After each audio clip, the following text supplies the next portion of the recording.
सभी को जय मसीह के प्रभु यीशु मसीह के पवित्र नाम से आप सभी को दिल से स्वागत करते हैं। प्रियो, आज का हमारा विषय है अन्य भाषा। अन्य भाषा क्या है, अन्य भाषा का इतिहास, अन्य भाषा का महत्व, अन्य भाषा कब और कैसे प्राप्त होता है, अन्य भाषा का व्याख्या या अनुवाद, क्या कलीसिया में अन्य भाषा बोलना उचित है या नहीं, क्या वर्तमान में अन्य भाषा का वरदान है, इन सारे बातों को आज हम इस वीडियो में देखेंगे। पहला, अन्य भाषा क्या है। अन्य भाषा का अर्थ है कोई ऐसी भाषा जिसे नहीं जानते हैं या जो मातृभाषा नहीं है, यानी एक अनजान भाषा। भाषा एक माध्यम है जिसके द्वारा मनुष्य अपने विचारों, भावनाओं और अनुभवों को दूसरों तक पहुंचाते हैं।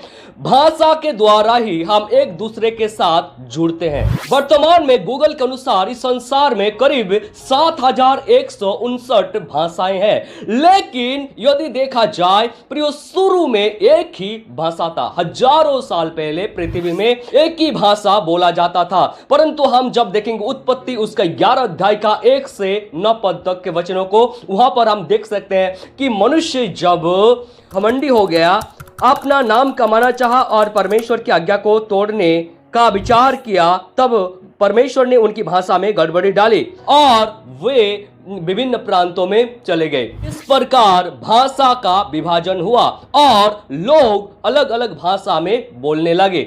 गूगल के मुताबिक 2025 में हम देखते हैं कि दुनिया में लगभग 7,159 भाषाएं हैं, जीवित भाषाएं। ये हम जीवित भाषाएं कह रहे हैं इसलिए क्योंकि समय के साथ साथ भाषा बदलते रहती है। यह आंकड़ा समय के साथ साथ परिवर्तन होता है, क्योंकि कुछ भाषाएं विलुप्त हो जाती है और कुछ नए भाषा को खोजा जाता है। इस प्रकार भाषाओं में परिवर्तन आता है। भाषाओं का जो आंकड़ा है प्रियो, केवल मनुष्य ही नहीं परंतु परमेश्वर भी आपस में बातचीत करते हैं। याद रहे, हमारा परमेश्वर तो एक है, परंतु हमारा परमेश्वर का व्यक्तित्व तो 3 अलग अलग है। परमेश्वर पिता, परमेश्वर पुत्र और परमेश्वर पवित्र आत्मा। परमेश्वर का 3 अलग अलग व्यक्तित्व होने के कारण आपस में परमेश्वर भी बातचीत करते हैं और इसका कई सारे बाइबल में प्रमाण मिलता है। और स्वर्गदूत भी बातें करते हैं, परमेश्वर की आराधना, महिमा, प्रशंसा स्वर्गदूत भी करते हैं। स्वर्गदूत का भी भाषाएं हैं। पवित्र शास्त्र बाइबल के अनुसार कई जगहों में स्वर्गदूत बात किए हैं। भाषा एक माध्यम है अपने विचारों, भावनाओं और अनुभवों को पहुंचाने का। एक व्यक्ति चाहे तो इस संसार के कोई भी भाषा को सीख सकता है, उस परिवेश में रह के या उस भाषा को जानने वाले व्यक्ति से।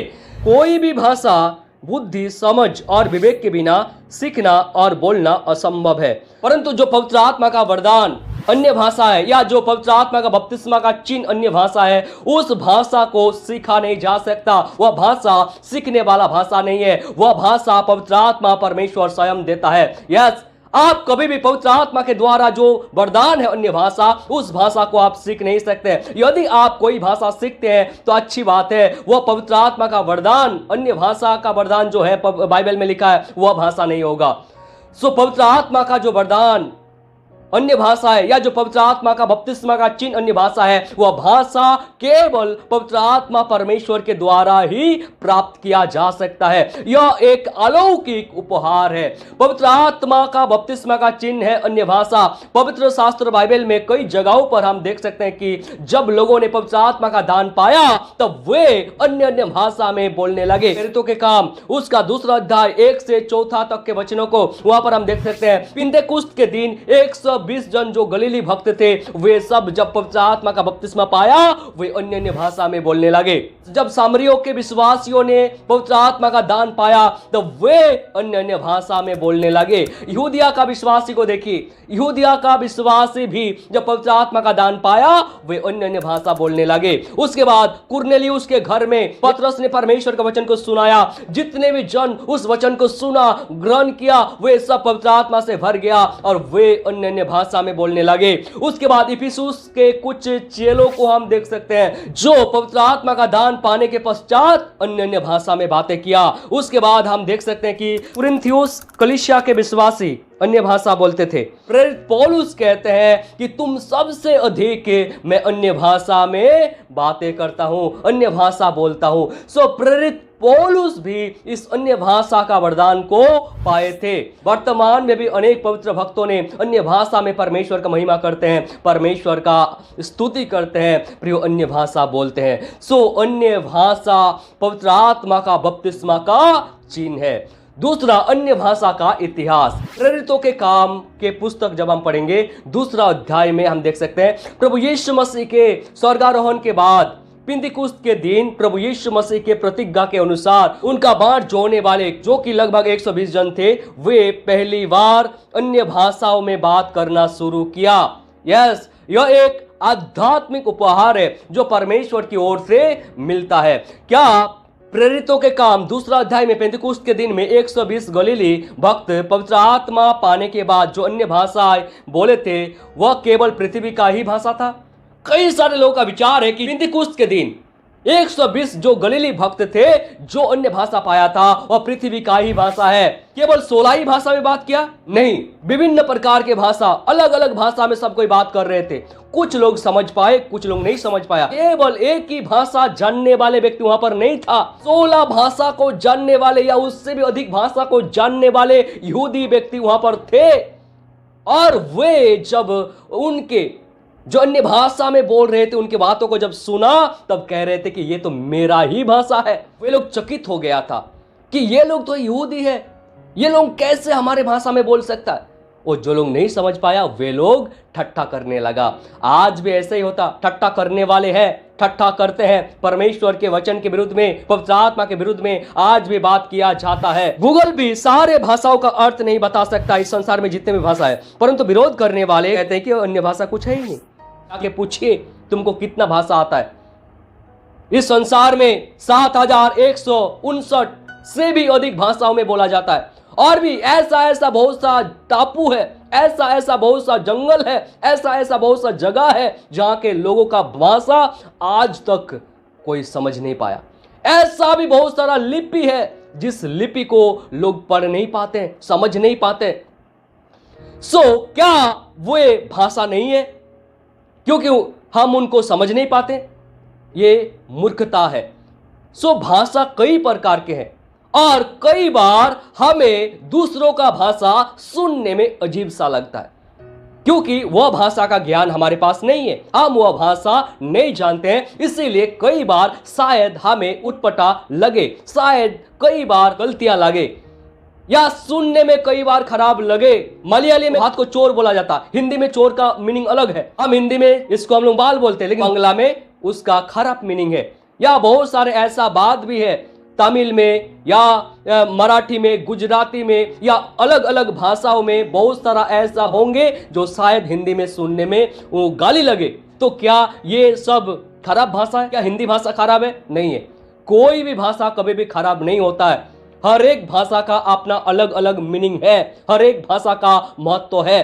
प्रियो, याद रहे, कोई भी भाषा को हम नीचा नहीं दिखा सकता, कोई भी भाषा का हम आलोचना नहीं कर सकते हैं। हर एक का भाषा अपने लिए सर्वश्रेष्ठ है। हर कोई अपने अपने भाषा को प्रेम करता है। सो हर एक का भाषा का महत्व है, इस बात को याद रखिए। जबकि इस संसार के भाषा का इतना महत्व है तो अन्य भाषा का कितना ही महत्व होगा। सो आज भी कई सारे लोग जब अन्य भाषा को नहीं समझ पाते हैं वे लोग क्या करते हैं? ठट्ठा करते हैं, मजाक उड़ाते हैं। और केवल आज का ये समस्या नहीं है, उस दिन भी ऐसे ही घटा था। बाइबल में कहीं पर नहीं लिखा है कि वे लोग केवल 16 ही भाषा पाया था, कहीं पर नहीं लिखा है। शायद कुछ लोग स्वर्गीय भाषा में भी बात किए होंगे क्योंकि स्वर्गीय भाषा तो किसी को समझ में आया नहीं। जिसको जो भाषा समझ में आया वो लोग बोला भाई मेरा ही भाषा है। वहां पर 120 गलीली भक्त थे, सब ने अलग अलग भाषा पाए थे, तो निश्चय ही कुछ ने स्वर्गीय भाषा में भी बात किए होंगे। और कुछ लोग बोलते हैं कि वे लोग एक ही भाषा में सब कोई बोल रहे थे लेकिन सुनने वाला अपना अपना भाषा में सुन रहे थे। वैसे भी जो लोग सोचते हैं उनके लिए भी मैं कहना चाहता हूं वे लोग भी जान ले। देखिए, अन्य भाषा का जो वरदान है ये बोलने वाला वरदान है, ना कि सुनने वाला। सो कभी भी वे एक ही भाषा में नहीं बोला, वे अलग अलग भाषा में बोले, क्योंकि ये बोलने वाला वरदान है, ना कि सुनने वाला।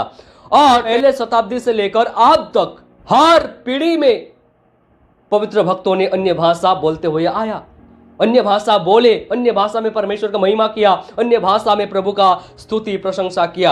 अब हम देखेंगे अन्य भाषा का महत्व। प्रियो, संसार में जितने भी भाषाएं हैं, सारे भाषा महत्वपूर्ण है।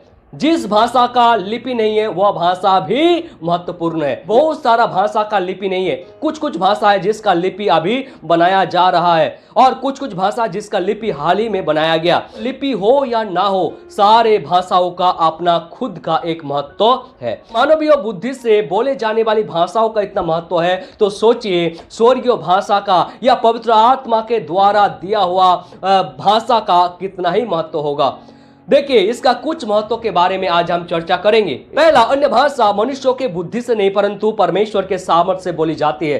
यह पवित्र आत्मा परमेश्वर का अनमोल अनोखा दान है। यह पवित्र आत्मा परमेश्वर का सामर्थ्य का कार्य है। दूसरा, अन्य भाषा में बोलने वाला परमेश्वर से बात करते हैं। तीसरा, अन्य भाषा पवित्र आत्मा परमेश्वर का बपतिस्मा का चिन्ह है। चौथा, अन्य भाषा बोलने वाला परमेश्वर से बात करते हैं। पांचवा, अन्य भाषा में बोलने वाला आत्मा में होकर बोलते हैं। 6, अन्य भाषा बोलने वाला भेद की बातें करता है। 7, अन्य भाषा बोलने वाला अपनी आत्मिक उन्नति करता है। 8, अन्य भाषा का अर्थ बताने से कलीसिया का उन्नति होता है। 9, अन्य भाषा के द्वारा आत्मा में प्रार्थना, गान और परमेश्वर को धन्यवाद करते हैं। 10, अन्य भाषा आत्मिक वरदान है।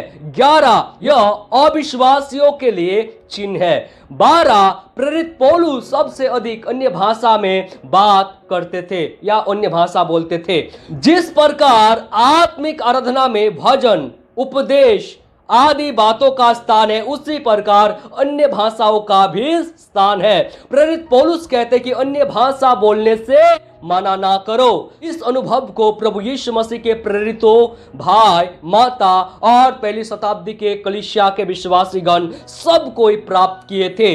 तब से लेकर आज तक संसार में मेरे प्रियो अनगिनत पवित्र भक्त अन्य भाषा का वरदान प्राप्त किए और अन्य भाषा में परमेश्वर का महिमा करते हैं। उसके बाद अब हम देखेंगे अन्य भाषा कब और कैसे प्राप्त होता है। प्रियो, जब एक व्यक्ति पवित्र आत्मा का बपतिस्मा को प्राप्त करता है, तब पवित्र आत्मा परमेश्वर उस व्यक्ति को अन्य भाषा बोलने का अनुग्रह प्रदान करता है। इस वरदान को पवित्र आत्मा परमेश्वर के द्वारा ही प्राप्त किया जा सकता है। उसके बाद पांचवा, अन्य भाषा का व्याख्या या अनुवाद।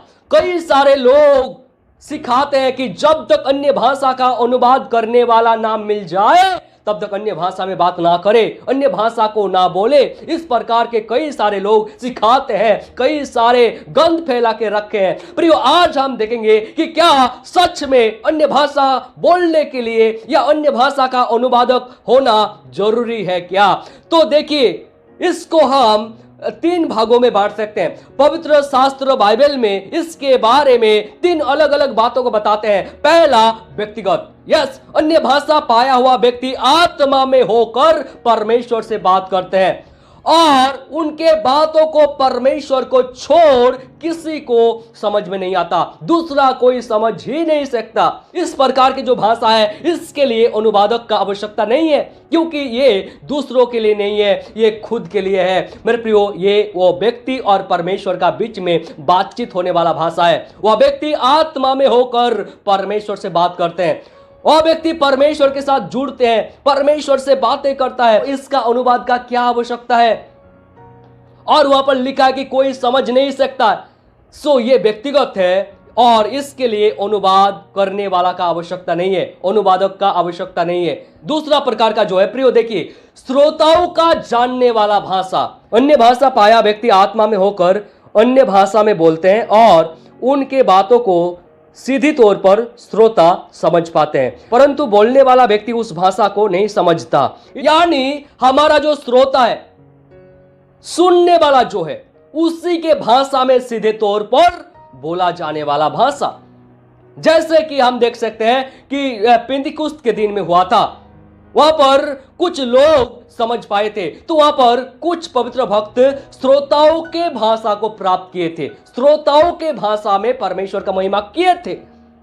तो इसके लिए भी अनुवादक का आवश्यकता नहीं है, क्योंकि श्रोता का भाषा में सीधे तौर पर बातें किया जाता है, उसी का भाषा होता, उसी के जानने वाला भाषा होता। और भी कई सारे इसका इतिहास हम देख सकते हैं। कई सारे पवित्र भक्तों ने बताया कि वे जब अन्य भाषा में परमेश्वर का महिमा किया तो उनके श्रोता में से कुछ लोग बोले कि आप तो मेरा भाषा में बात किया। आज भी कई सारे गवाही को सुनने मिलता है।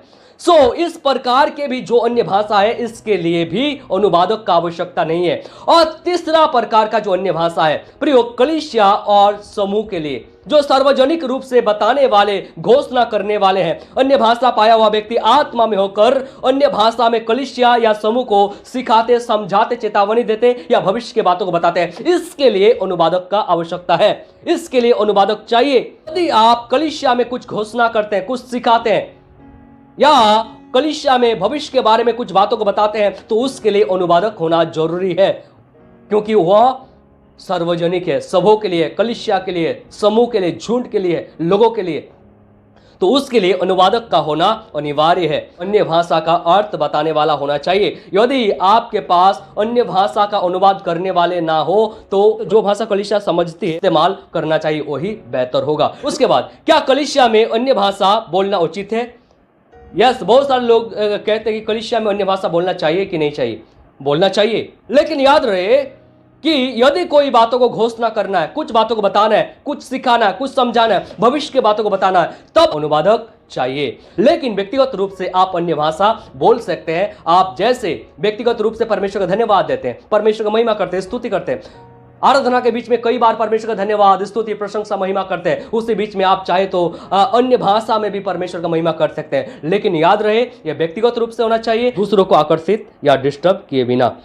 और क्या वर्तमान में अन्य भाषा का दान है? कई सारे लोग कहते हैं कि वर्तमान में अन्य भाषा का दान नहीं है, अन्य भाषा विलुप्त हो गया है, बाइबल तो अब मिल गया है, बाइबल हमारे पास आ गया है, अब अन्य भाषा का वरदान काम नहीं करता, अब भविष्यवाणी नहीं है। क्या सच में भविष्यवाणी मिट गया? क्या अन्य भाषा मिट गया? कदापि नहीं। आप जब उस वचन को पढ़ेंगे, पहला कुरिन्थी उसका 13 अध्याय का 8 से 13 तक के वचनों को जब आप पढ़ेंगे, उस जगह पर हम देख सकते हैं कि वहां पर लिखा है केवल भविष्यवाणी और भाषाओं के बारे नहीं, परंतु वहां पर ज्ञान के बारे में भी लिखा है कि ज्ञान भी मिट जाएगा। तो क्या अब मनुष्यों का ज्ञान मिट गया है? क्या मनुष्य ज्ञान रहित हो गया है? जो लोग ऐसा विचार करते हैं, जो लोग बोलते हैं, उनका ज्ञान शायद मिट गया हो, लेकिन मैं आपको कहना चाहता हूं कि नहीं, आप भी पवित्र आत्मा का वरदान वचन के अनुसार काम करता है। जब तक कलीसिया रहेगी, जब तक पवित्र आत्मा संसार में है, तब तक पवित्र आत्मा परमेश्वर का वरदान काम करेंगे, करता रहेंगे। Yes, hallelujah. आप भी पवित्र आत्मा परमेश्वर का वरदान, पवित्र आत्मा का बपतिस्मा का चिन्ह अन्य भाषा मौजूद है। ना तो भविष्यवाणी विलुप्त हुआ है, ना अन्य भाषा, ना ही दूसरा दान। अधिकतर विद्वान मानते कि वो सर्वसिद्ध प्रभु यीशु मसीह है। प्रभु यीशु मसीह जब आएंगे तब हमारे अधूरा ज्ञान मिट जाएगा, क्योंकि उस टाइम हमारे पास यह सांसारिक देह नहीं होगा, हमारे पास महिमा का देह होगा। हम एक स्वर्गीय देह को धारण करेंगे, हम महिमा के शरीर को प्राप्त करेंगे, तब हम पूर्णता का शरीर को प्राप्त करेंगे, और इसलिए तब हमारे अधूरा चीज मिट जाएगा, हम सिद्ध हो जाएंगे उस टाइम में। जब तक मसीह यीशु नहीं आता, तब तक कलीसिया में सारे वरदान काम करेंगे। हाँ, ये वरदान किसके जीवन में काम करेंगे? जो पवित्र आत्मा परमेश्वर को काम करने का अनुमति देंगे, जिसके अंदर में पवित्र आत्मा परमेश्वर का वास होगा, उसी व्यक्ति के जीवन में पवित्र आत्मा परमेश्वर का वरदान काम करेंगे। यदि आप पवित्र आत्मा परमेश्वर के वरदान पर विश्वास नहीं करते, यदि आप पवित्र आत्मा परमेश्वर को मानते नहीं, उसके अनुसार यदि आप जीवन नहीं बिताते हैं, तो आप कैसे पवित्र आत्मा परमेश्वर का वरदान को पा सकते हैं? कदापि नहीं पा सकते। यदि आपको पवित्र आत्मा परमेश्वर का वरदान चाहिए, तो पवित्र आत्मा परमेश्वर पर विश्वास करना अनिवार्य है, आपको विश्वास करना होगा, अन्यथा आप पवित्र आत्मा पर परमेश्वर के वरदान को प्राप्त नहीं कर सकते। प्रियो, हमें चाहिए कि हमें जो वरदान मिला है, उस वरदान के अनुसार परमेश्वर का महिमा करें, और हमें आत्मिक वरदानों के धुन में लगे रहना है, हमें परमेश्वर में बढ़ना है। प्रियो, हमें सारे बातें परमेश्वर की महिमा के लिए करना चाहिए। बहुत बहुत धन्यवाद। परमेश्वर हम सबों को आशीष करे।